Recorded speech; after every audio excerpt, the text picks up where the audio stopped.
मैं टैक्सी में बैठा हुआ था, मक्का मुकर्रमा की बात है, बाहर कहीं जा रहे थे। जो बैठा हुआ आदमी था, मैं तो नॉर्मल लिबास में, अक्सर सादे लिबास में, तो उन्होंने पूछा चलाते चलाते, कहा कि भाई साहब आपकी शक्ल मुफ्ती सलमान अजहरी से मिलती जुलती है। मैंने कहा कौन है वो? उन्होंने कहा नहीं जानते हो आप कहां से हो? हिंदुस्तान से हो, नहीं जानते हो आप? मैंने कहा नहीं, बताओ तो कौन है। फिर वो बताने लगा, ऐसे है वैसे है, बड़े हैं, आलिम है, वो है, तारीफ। मैंने कहा भाई वो तो भड़काऊ मौलाना तो नहीं आप बोल रहे हो, उनकी बात कर रहे हो?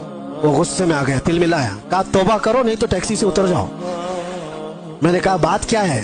कहा कि क्यों एक आलिम की तुम तौहीन करते हो, आप क्यों ऐसा बोलते हो उनको? मैंने कहा वही ना जो जेल गए थे अभी। उन्होंने कहा हाँ गए तो थे। तो कहा फिर इसीलिए मैं डरता हूं ऐसे मौलाना लोगों से। मैंने कहा मैं डरता हूं ऐसे लोगों। तो बेचारा टैक्सी साइड में लगा दिया और कहा तुम उतर जाओ भाई, मैं ऐसे आदमी को नहीं बिठाता, मैं नहीं बिठाता, आप उतर जाओ, आप तौहीन करते हो उलमा की।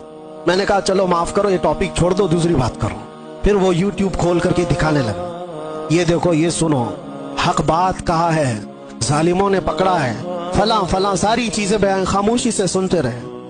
मैं ये बात क्यों कह रहा हूं आपको, कोई लतीफा नहीं है, मुझे रियलाइज हुआ, एहसास हुआ। बाद में उतरने से पहले उसने कहा कि भाई एक बात मैं आपको बताता हूं, ये मौलाना की तकरीर में सुनता हूं, मैं हूं अहले हदीस जमात से, लेकिन ये मौलाना बरेलवी मकतब फिक्र से है, लेकिन बात करता है मोहम्मद रसूलुल्लाह की। और यहां आकर के हम कुछ नहीं देखते, हम तो अपनी जान भी कुर्बान करते। हम उतर आए, उस दिन ये एहसास हुआ, उस नाम पर अल्लाह ने इतनी ताकत रखी है, हर इंसान नाम मोहम्मद पर जमा होता है, हर मुसलमान आ जाता है। अजीजा ने गिराम वकार, वो एक नुक्ता ऐसा है नामूसे रिसालत का, जहां पर लोगों के जज्बात हैं, लोगों की अकीदतें हैं। मुझे आज उस टॉपिक पर बात नहीं करना है कि कौन किस मकतब फिक्र से और क्या था, लेकिन हमने ये महसूस किया है, दुनिया के चप्पे चप्पे और कोने कोने से अगर लोगों के दिलों में हमारे लिए कोई जज्बा मौजूद है, तो वो हमारी जुबान का कमाल नहीं, ये निस्बत मुस्तफा का कमाल है, रसूल करीम सल्लल्लाहु तआला अलैहि वसल्लम के कदमों का कमाल है।